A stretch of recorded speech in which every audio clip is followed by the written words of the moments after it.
Bugs munching on your plants? Not on our watch. Here's a detailed DIY natural insect repellent guide. Step 1. Grab a handful of fresh basil. This aromatic herb isn't just for your pasta sauce, it's a proven enemy of bugs.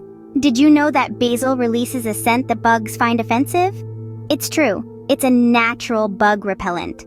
Step 2. Add 4 cups of water. Sounds easy, right? But why water?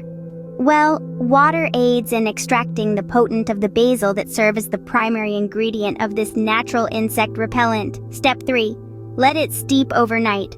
Patience is key here. The longer it steeps, the more potent the mixture gets. Step 4. Strain the mixture. Say farewell to the basil leaves. What you have now is a powerful insect repellent. Step 5. Transfer it into a spray bottle. You're now armed and ready.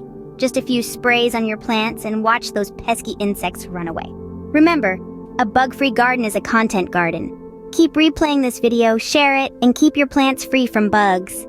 Keep watching for more DIY natural solutions. Thank you for watching. Don't forget to click subscribe if you want more updates on plants.